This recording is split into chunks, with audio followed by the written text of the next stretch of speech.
बिस्मिल्लाहिर्रहमानिर्रहीम। मैं हूं वकार बगा और आप देख रहे हैं मेरा यूट्यूब चैनल। आज मेरे साथ मौजूद हैं राजा फैसल, प्राइड ऑफ पाकिस्तान, और ये इंटरनेशनल रिलेशन एक्सपर्ट हैं और इसके साथ ही इंडियन चैनल्स पे आप इनको देखते हैं कि पाकिस्तान के आर्गूमेंट्स को और इंडियन जो मीडिया है उनके जो प्रोपगंडास होते हैं उन्हें काउंटर करने के लिए जाने जाते हैं। राजा फैसल, सबसे पहले तो आपका बहुत शुक्रिया, आपने मुझे वक्त दिया। बहुत शुक्रिया, बहुत शुक्रिया। अब जनरल बख्शी के साथ देखे जाते हैं, अर्नब गोस्वामी के साथ देखे जाते हैं, कैसा एक्सपीरियंस रहता है इन दोनों शख्सियात के साथ? और ये पाकिस्तान में भी इनको बड़ा देखा जाता है और उसी जो एक रेशो है उसी रेशो में आपको इंडिया में देखा जाता है। तो कैसा एक्सपीरियंस रहता है इन दोनों के साथ आपका? देखिए, बहुत अच्छा एक्सपीरियंस है। और दूसरी, मैं यहाँ पे एक चीज़ बताना ज़रूरी समझता हूँ कि मेरा अगर उनके साथ कोई रब्ता भी होता है तो उसमें we always respect each other. हम उनको रिस्पेक्ट करते हैं एंड मैं जनाब बख्शी की भी रिस्पेक्ट करता हूँ, गौरवारिया की भी रिस्पेक्ट करता हूँ, और ये मैं ओपनली उनके चैनल्स पे भी कहता हूँ। उसकी वजह ये है कि दुश्मनी अपनी जगह, मैं उनका दुश्मन हूँ, वो मेरे दुश्मन होंगे नैरेटिव्स की हद तक, लेकिन हम दोनों एक दूसरे के पैट्रियटिज्म की रिस्पेक्ट करते हैं। अगर मैं पाकिस्तान के लिए बोलता हूं और पाकिस्तान के लिए दर्द रखता हूं तो वो भी अपने मुल्क के लिए दर्द रखते हैं, अपने मुल्क के लिए मुल्क को रिप्रेजेंट करते हैं। हाँ, तो मेरे लिए उनका ये करना, I have huge respect for them. हाँ, जहां पे बात आएगी नैरेटिव्स की, जहां पे बात आएगी वो पाकिस्तान के खिलाफ बोलेंगे तो मैं हमेशा उनके खिलाफ बोलूंगा। मैंने इंडियन न्यूज़ चैनल को जितना देखा और जितना ऑब्जर्व किया, उनके जो नैरेटिव्स होते हैं, जो उनकी न्यूज़ होती हैं, वो मोस्टली प्रोपगंडा बेस्ड होती हैं। और जितना मैंने कुछ एज ए कंटेंट राइटर काम किया इस पे और मैंने इनको काउंटर किया तो मैंने तो ये देखा है कि वो बेसलेस होती हैं मोस्टली चीज़ें। तो इनको आप जब बेसलेस चीज़ों को आप इतनी वो हाइप क्रिएट करके आपको बिठाते हैं तो आप काउंटर करने में क्या इसको किस तरह की वो? देखिए, आज का जो भारत का मीडिया है, आप अगर उसको देखें तो ये मैं नहीं कहूँगा, ये तो उनके कांग्रेस वाले खुद कहते हैं कि वो गोदी मीडिया है। गोदी वो मोदी के एतबार से शायद कहते हैं, क्योंकि मोदी जो है वो बहुत ज़्यादा इन्वेस्ट कर रहा है आज के मीडिया में। और अगर बात की जाए कि भारतीय मीडिया किस नोयत का है तो वो तो सबको अब इल्म है। टीआरटी की स्टोरीज़ हैं, आरटी की स्टोरीज़ हैं, बीबीसी की स्टोरीज़ हैं, हर जगह पे आपको यही नज़र आएगा कि सब के सब भारतीय मीडिया को फेक न्यूज़ प्रोपेगेंडा और फेक न्यूज़ फैलाने वाला मीडिया कहते हैं। इसमें एक EU डिसइंफो लैब ने जो हालिया आई थिंक 1.5 साल पहले जो एक स्टोरी दी थी जिसमें कि उन्होंने डिसाइफर किया था इनके सारे नेक्सस को, जो कि श्रीवास्तव ग्रुप दिल्ली में बैठा हुआ चला रहा था, जिसके तहत कि इन्होंने GT न्यूज़ बनाया हुआ था, जिनीवा टाइम्स के नाम से न्यूज़ बनाया हुआ था, 2 गोरियां आगे खड़ी करके उनके हाथ में माइक दे के तो उन्होंने एक चैनल क्रिएट किया हुआ था। फिर अगर आपको कोई 700 के करीब अगर फेक न्यूज़ पोर्टल्स, जिसमें कि आपको वो सिडनी टाइम्स और मेलबर्न टाइम्स और मेलबर्न टेलीग्राफ और इस तरह के सारे बनाए हुए उनको नज़र आते हैं। फेक नाम के साथ उन्होंने वहाँ पे उनके एडिटर्स के नाम जो हैं वो गोल्डस्मिथ या समथिंग लाइक दैट रखा हुआ है, और वो लोगों को उल्लू बना रहे हैं उधर बैठे हुए। और वो क्या है कि उन्हीं पहले वो फेक न्यूज़ उसमें डाल के फिर वहाँ से इनके चैनल्स उठाते, या ANI उठाती जो कि इनकी प्रीमियर, जैसे हमारी APP है, इनकी ANI है, ANI इनकी प्रीमियर न्यूज़ एजेंसी है, वो उठाती। जब उसने उठाना है तो बाकी सब ने ब्रेकिंग न्यूज़ चला भारत में फैल जाती है वो सारे उसमें। फिर क्या है कि इन्होंने डिफरेंट जो ऑर्गेनाइजेशंस हैं उनका भी एक नेक्सस बनाया हुआ था NGOs का, जिसमें कि आपको वुमेन राइट्स इन बलूचिस्तान, फिर साथ में आपको नज़र आता था ह्यूमन राइट्स इन बलूचिस्तान, इस तरह की ऑर्गेनाइजेशंस के पेजेस बना के वो सिर्फ और सिर्फ पाकिस्तान को बदनाम करने के लिए और पाकिस्तान के बारे में फेक न्यूज़ जनरेट करने के लिए उन्होंने ये सारा कुछ किया हुआ था। अगर भारत का मीडिया देखें तो वो तो चलता ही फेक न्यूज़ पे। और भारत के मीडिया के बारे में मैं एक चीज़ कहना ज़रूरी समझता हूँ जो कि बड़ी इंटरेस्टिंग होगी आपके लिए भी, वो ये कि भारत और पाकिस्तान के मीडिया में फ़र्क ये है कि पाकिस्तान में चैनल्स को TRP मिलती है इंटरनल पॉलिटिक्स पे। 3 पार्टीज़ के बंदे बैठा दिए, उनको आपस में लड़ा दिया, आपका प्रोग्राम मशहूर।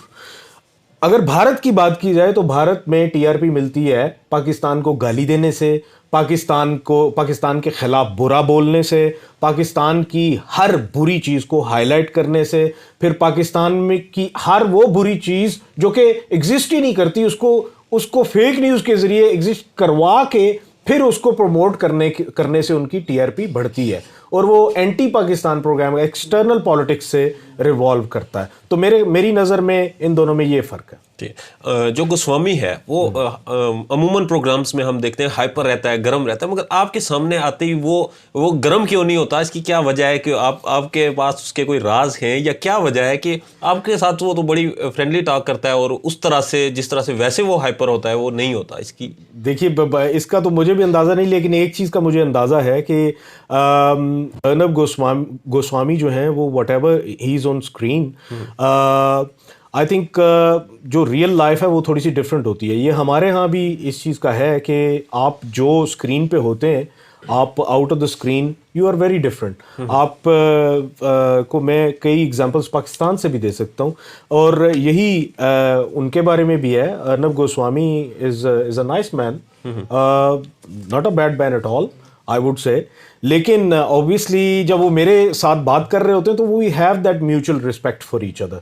मेरे दिल में भी उनके लिए रिस्पेक्ट है, उनके दिल में भी शायद मेरे लिए रिस्पेक्ट है। इसी वजह से and whatever I do with full honour और उनके साथ रिस्पेक्ट से बात करके, तो मैं उनसे भी हमेशा यही कहता हूँ कि अर्नब, आप जो कर रहे हैं वो जर्नलिज्म नहीं है, you trying to become a party, वो एंटरटेनमेंट कर रहे हैं। तो वो मैं उनको, मेरा पता है कि मैं कोई भी बात जो है वो आउट ऑफ द वे होके नहीं करूँगा, जर्नलिज्म से रिलेटेड ही बात करके। अगर मैं उनको क्रिटिसाइज भी करता हूँ तो वो भी मैं यही कह के करता हूँ कि अर्नब ये जर्नलिज्म नहीं है व्हाट यू आर डूइंग। तो वो उस पर क्या करें, उनको भी पता है कि वो जर्नलिज्म नहीं है, इस वजह से शायद वो चुप कर जाते हैं। आपको अभी इंटरव्यू से पहले भी इंडियन चैनल से कॉल्स आ रही थी, ठीक है, मगर जनरल बख्शी जो है वो आपको कहते हैं कि ये आईएसआई का एजेंट है, आईएसआई की तरफ से प्लांटेड बंदा है। अब आईएसआई के एजेंट को वो क्यों बुलाते हैं, और आप आईएसआई के एजेंट हैं? देखिए, उनको भी पता है कि मैं आईएसआई का एजेंट नहीं हूँ। अच्छा। और आईएसआई वाले अगर कुछ देख रहे होंगे तो वो भी मैं उनसे भी मुखातिब हूँ, यार अगर मैं हूँ तो नीचे लिख ऑन तो दीजिएगा। कीजिए। हाँ, और अगर मैं नहीं हूँ तो नीचे फिर भी लिख दीजिएगा कि नहीं है ये। अच्छा, दूसरी बात ये है कि रिसेंटली फिर क्या हुआ कि एक स्टोरी इन्होंने हाईलाइट की हुई थी related to lands, military lands ना। तो उसके हवाले से क्या हुआ कि मैंने उनसे ये कहा कि आप हमेशा पाकिस्तान की मिलिट्री लैंड की बात करते हैं, आप अपनी मिलिट्री लैंड की बात नहीं करते। हालांकि अगर देखा जाए तो मिलिट्री लैंड्स जो हैं दोनों ममालिक के पास, वो वही हैं जो कि 250 साल पहले अंग्रेज ने दी थी अपनी मिलिट्री को। अब उसमें से 18 लाख एकड़ जो ज़मीन है वो भारत की मिलिट्री के पास है, जिसमें से कि 2 लाख एकड़ पे आपने 62 कंटोनमेंट्स बनाए हुए हैं। अब ये सारी मैं डिटेल्स उनको दे रहा हूँ। 62 कंटोनमेंट्स बनाए हुए हैं, बाकी 16 लाख एकड़ जो है वो उस पे आपने मतलब वो डिफरेंट शहरों के बीच में आती हैं कहीं पे। तो क्या है कि वक्त के साथ साथ आप भी कमर्शियल एक्टिविटीज़ शुरू हो गई, क्योंकि और कोई जगह ही नहीं है। अब एक वक्त के साथ साथ जब आबादी बढ़ी, शहर बड़े हुए, तो जगह तो किसी ना किसी ने को शादी हॉल के लिए वो यूटिलाइज की गई है कहीं ना कहीं। वो यूटिलाइज तो कर रहे हैं और उनके यहाँ भी कर रहे हैं, कमर्शियल यूज हो रहा है। फिर वो कहें जी कि हम कमर्शियल यूज तो नहीं कर रहे। फिर मैंने उनसे ये कहा कि आई वुड रिक्वेस्ट यू कि CAG जाके पढ़ें, जो कि ऑडिटर्स जनरल की रिपोर्ट है आपकी लेटेस्ट, उसका चैप्टर 3 जाके पढ़ें। उसमें बाकायदा आपने आपके जो ऑडिटर जनरल हैं उन्होंने आर्मी को कंडेम किया और उन्होंने साथ में वर्ड लिखा हुआ है कि आप कमर्शियली यूज कर रहे हैं। अब ये जब मैंने सारी डिटेल्स दी, गौरव ने इससे पहले कह दिया था कि मेजर गौरव ने जब ये मुझे कहा प्रोग्राम में कि राजा फैसल अगर कमर्शियली कहीं पे भी इस्तेमाल हुई तो मैं आपको ऑन एयर कहता हूं कि मैं ऑन एयर आपसे माफी मांगूंगा। मैंने उनसे ये कहा, मैंने कहा कि मेजर गौरव ना कीजिए ऐसे, क्योंकि आपको अंदाजा नहीं है कि मैं बगैर प्रूफ के बात नहीं करता। मैंने आज से 8 महीने पहले CAG की रिपोर्ट पढ़ी थी, मुझे अभी तक ये भी याद था, अच्छी मेमोरी है, मुझे ये भी याद था कि तीसरे चैप्टर में उसमें ये जिक्र है कि कमर्शियली वो यूज कर रहे हैं, जिसमें कि वो पोलो ग्राउंड, फिर गोल्फ ग्राउंड, फिर पेट्रोल पंप, इस तरह की चीजें वो बना के बैठे हुए हैं उधर। अब क्या हुआ कि उसके बाद मुझे ट्वीट करना पड़ा कि उसने जब ये कहा था कि मैं ऑन एयर माफ़ी मांगूंगा राजा फैसल से अगर ये हुआ, तो फिर मैंने उनसे ये कहा, मैंने कहा कि major Gaurav, apologies do not exist between friends. I don't ask for an apology, but here it is. Go and read the 3rd chapter of CAG. अब इसके बाद ये हुआ कि YouTube पे मुझे मेरे ही एक दोस्त ने शेयर किया कि नीचे देखो क्या लिखा है। उस YouTube के नीचे फिर वो जो कमेंट्स होते हैं ना, उसमें एक ब्रिगेडियर साहब ने कमेंट किया हुआ था, इंडियन ब्रिगेडियर ने। उन्होंने ये कहा था कि ये क्या, मैंने 35 साल की सर्विस की है, मुझे इन चीज़ों का पता नहीं चला, तो राजा फैसल को कैसे पता चला? तो नीचे उनके जवाब में किसी ने ये जवाब दिया हुआ था कि राजा फैसल आईएसआई का एजेंट है। तो लिहाजा आईएसआई से खबरें निकाल के लाता है वो फिर जनरल बख्शी जो कहते हैं कि आईएसआई का वो इंटरलिक्यूटर है, तो देन जनरल बख्शी के कहते कहते अब लोग भी कहना शुरू हो गए। तो जनरल साहब से भी मेरी रिक्वेस्ट होगी कि खुदा मुझे क्लियर कर दें किसी दिन। मुझे क्लियर कर दें, किसी दिन कह दें कि ये नहीं है। अच्छा, अब आप इंटरनेशनल रिलेशन के एक्सपर्ट हैं और हम इंडिया को लेके बैठ जाएं तो ये भी एक मुनासिब नहीं है। इंडिया जो है इस वक्त वो अफगानिस्तान से निकल गया है। अफगानिस्तान में इस वक्त जो इंटरनेशनल रिलेशन के रिलेटेड लोग हैं उनकी गहरी नज़र है। वहाँ पे ह्यूमैनिटेरियन क्राइसिस शुरू हो चुके हैं। इसको किस नज़र से आप एनालाइज करते हैं और क्या आपका पॉइंट ऑफ व्यू है? देखिए, ये बड़े ममालिक की, वो ममालिक जो कि 20 साल यहाँ पे खून की होली खेलते रहे, ये उनकी हठधर्मी है। और वो यहाँ से जैसे निकले हैं उसके बाद वो इतने शर्मिंदा हैं कि वो मुंह छुपाते फिर रहे हैं, और वो हेल्प करने भी इनकी नहीं आना चाहते। मैं एक छोटी सी एग्जांपल दूंगा कि ये पिछले दिनों जो इन्होंने रेजोल्यूशन पास की यूनाइटेड नेशंस में, जिसके तहत कि उन्होंने ये कहा कि बिला किसी तफरीक के और बिला किसी वो जवाज़ के हमें जाके तो ह्यूमैनिटेरियन क्राइसिस को मदद करनी चाहिए। उसकी वजह ये कि OIC की जो समिट थी इस्लामाबाद में, it was an excellent initiative by Saudi Arabia and Pakistan, जिसके तहत के पूरी दुनिया को एहसास हुआ और उनको ये पता चला कि जो मैग्नीट्यूड है of humanitarian crisis in Afghanistan वो बहुत ज़्यादा बढ़ चुका है, और उसको अगर काउंटर ना किया गया तो एक ह्यूमन कह लें कि एक डिज़ास्टर क्रिएट हो सकता है वहाँ पे, जिसका कि फर्स्ट इम्पैक्ट जो है वो पाकिस्तान और ईरान पे पड़ना था। यहाँ उन्होंने जब ये रेजोल्यूशन पास की तो उसमें ये कहते रहे कि वो अगर इनको हेल्प देनी है तो 1 by 1, मतलब अगर एक खेप जारी है तो उस वक्त हम सैंक्शंस को वेवर देंगे, ठीक है। लेकिन अगर देखा जाए तो एक रेजोल्यूशन और पास हुई थी जिसके तहत के तालिबान को ये कहा गया था, and I am talking about late August, जिसमें के लेट अगस्त इसी साल जब तालिबान आए हैं, तो उसके बाद एक रेजोल्यूशन पास की गई थी यूनाइटेड नेशंस की तरफ से, जिसमें कि ये कहा गया था, रिक्वेस्ट की गई थी तालिबान से कि आप काइंडली हमें ह्यूमैनिटेरियन क्राइसिस ना होने दें, और वहाँ से जो लोग निकलना चाह रहे हैं उनको आप निकलने दें, बाहिफाजत निकलने दें। तालिबान ने तो कोई इफ्स एंड बट्स नहीं किए। तालिबान ने तो वहाँ पे सबको जाके तो प्रोटेक्शन दी। तालिबान अगर प्रोटेक्शन दे सकते हैं और ऑनर कर सकते हैं रेजोल्यूशंस को यूनाइटेड नेशंस की, why can't the established countries like America and western world can't do it? They should do it.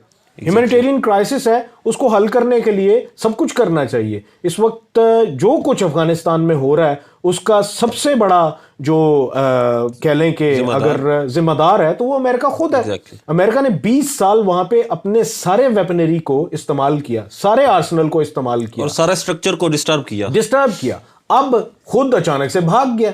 ये ऐसे ही है कि जैसे पिछली दफा भाग गया था, और उस भागने के बारे में हम जिक्र नहीं करते। वो तो हिलरी क्लिंटन का अपना बयान है कि we left Pakistan, we left the stingers and mujahideen with ISI in Pakistan and we asked them you deal with it, we have nothing to do with it। and फिर पाकिस्तान ने और ISI ने वही करना था ना जो हमें सूटेबल था। ठीक है। अब अगर आप अफगानिस्तान को इस तरीके से छोड़ के जा रहे हैं और उनकी ना तो वो रिहेबिलिटेशन और ना उनकी रिकंस्ट्रक्शन के बारे में सोच रहे हैं, उल्टा आप उनके 9.5 बिलियन डॉलर्स जो हैं वो लुका के बैठ गए हैं, और भाई उनको दें ताकि वो अपना जो मुल्क है वो किसी तरीके से आगे बढ़ा सके। पाकिस्तान की जो इन्वॉल्वमेंट थी उसमें अफगानिस्तान में, और जिस तरह से आपने भी बताया, तो ये आप इसको इस तरह कह सकते हैं कि जो ह्यूमैनिटेरियन क्राइसिस वहाँ पे स्टार्ट हुए, पाकिस्तान ने वो उसका असर अपने ऊपर आने से बचने के लिए सारे मामले को टैकल किया और इसको फिर आगे लेके चले। देखिए, पाकिस्तान में भी आपको भी बहुत अच्छे तरीके से पता है कि पाकिस्तान जो है वो पिछले 40-45 साल से अफगानिस्तान को केटर कर रहा है। अफगानिस्तान में हमारे कई भाई इर्द गिर्द जो हमें नज़र आते हैं वो अफगानिस्तान से हैं, लेकिन ओबियसली वो तो जब वो इधर आ गए तो वो इधर के ही हो गए, वो वापस ही नहीं जाएंगे। दूसरी यहाँ पे बात बताना ज़रूरी समझता हूँ कि अभी जो एग्जिस्टिंग वहाँ पे जो प्रॉब्लम्स हैं, अगर उनको केटर ना किया गया तो फिर भी इन्फ्लक्स जो है सबसे बड़ा वो पाकिस्तान की तरफ ही आएगा। पाकिस्तान की इकोनॉमी पे बहुत बुरा असर पड़ेगा। फिर भी तो ह्यूमैनिटेरियन क्राइसिस है, तो इसको हल करने के लिए ऑफ कोर्स पाकिस्तान ने फिर आपने देखा होगा ट्रोइका प्लस भी हुआ। फिर उन्हीं दिनों में एक तो जब भी पाकिस्तान कुछ करना चाहे अफगानिस्तान के बारे में, हमारे ईस्टर्न नेबर भारत को पता नहीं क्या वो अपनी कुछ शुरू कर देते हैं। हाँ नहीं, पिछली दफा क्या हुआ कि इन्होंने जब पाकिस्तान ने इधर एनएसएस को बुलाया हुआ था, इन्होंने अपने यहाँ एक छोटा सा एक वो गैदरिंग कर ली, वो गली मोहल्ले का मैच मैंने कहा था, और ये वर्ल्ड कप है। हाँ, और ये वर्ल्ड कप इधर हमने करवाया। फिर क्या है कि ये ना हर दफ़ा कुछ ना कुछ छेड़ के बैठ जाते हैं। अब भी इन्होंने फॉरेन मिनिस्टर्स को बुला लिया, जब यहाँ पे फॉरेन मिनिस्टर को बुलाया हुआ है उन्हीं दिनों में उधर फॉरेन मिनिस्टर्स को बुला लिया सेंट्रल एशियन रिपब्लिक्स के। अब वो भी मुसलमान मुल्क हैं सारे, उनको फिर यहाँ से होके फिर उधर जाना पड़ा। ये हर जगह ना वो अपनी लुच तलने की कोशिश करते हैं भारत। वो तो उसमें भी तो फेल हो गया है ना, जो उन्होंने कोशिश की। दोनों में फेल हो गए। पहले ट्रोइका प्लस की वजह से ओआईसी कामयाब हो गई, ट्रोइका प्लस भी कामयाब होगी, अब एक और ट्रोइका प्लस आ रही है। ये जितने भी काम हो रहे हैं ये ट्रोइका प्लस और ओआईसी की वजह से हो रहे हैं, और हमें ये क्रेडिट देना चाहिए गवर्नमेंट को, एग्जिस्टिंग गवर्नमेंट को, और साथ में हमारी मिलिट्री लीडरशिप को ये क्रेडिट देना चाहिए कि ये उनकी सोच है, ये कॉन्सेप्ट जो यहाँ पे ये सब कुछ हो रहा है। एग्जैक्टली।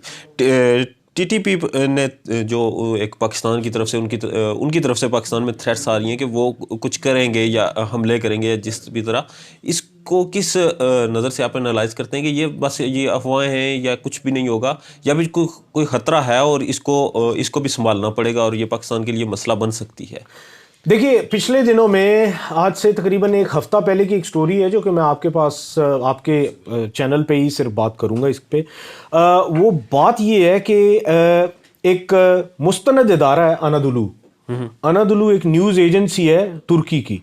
अब उस तुर्की की न्यूज़ एजेंसी ने ये रिपोर्ट किया है कि अफगानिस्तान में लिटरली आइसिस खुरासान जो है वो $270 से लेके $450 तक लोगों को ऑफर कर रहे हैं कि आप हमें ज्वाइन करें, महीने के हम तनख्वाह देंगे। अच्छा, हाँ, ये और तुर्की की न्यूज़ एजेंसी ने ये रिपोर्ट किया है कि आइसिस खुरासान जो कि दाइश की बैकयार्ड है वो ये कर रही है।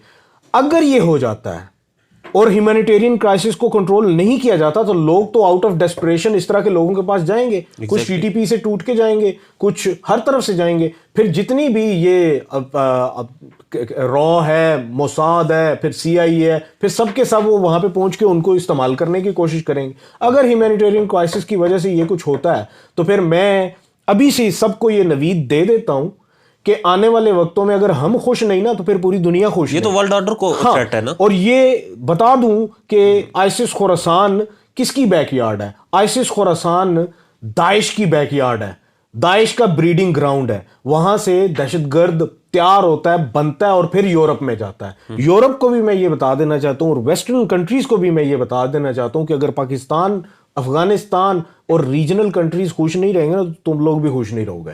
ये सारे इसमें डिस्टर्ब होंगे, सब डिस्टर्ब होंगे, सबके लिए मसला है, सब डिस्टर्ब होंगे। और अगर टीटीपी को इस वक्त देखिए, टीटीपी के डिफरेंट फैक्शंस में बटा हुआ है इस वक्त। टीटीपी जो वेरी हार्ड कोर हैं, जो कि कभी भी पाकिस्तान के खिलाफ पाकिस्तान के साथ नहीं बैठना चाहेंगे, वो आइसिस खुरासान को जाके ज्वाइन करेंगे। क्योंकि आज अफगानिस्तान में जो हालात हैं उनमें रोटी पानी सिर्फ वही दे सकते हैं। उसकी वजह ये है कि उनको और उनके जो संबंध हैं, जैसे भारतीय कहते हैं संबंध हैं, वो तो आपको याद होगा जो कोलंबो अटैक हुआ था, चर्च अटैक, बिल्कुल उस अटैक के ताने बाने आइसिस खुरासान और भारत के साथ मिले थे। आइसिस खुरासान का लिंक भारत के साथ जनरेट किया गया था। और मैं आपको ये बता दूं कि आइसिस खुरासान के साथ भारत का रॉ का लिंक है और वो कहीं ना कहीं से हमारे खिलाफ इस्तेमाल करेगा। लेकिन हमें एक चीज़ नहीं भूलनी चाहिए, वो ये है कि अफ़गानिस्तान के तालिबान ने ये कहा है कि हम अपनी हुकूमत में अपनी लैंड को किसी भी दूसरे मुल्क के खिलाफ दहशतगर्दी करने के लिए इस्तेमाल करने की इजाज़त कतई नहीं देंगे। एग्जैक्ट।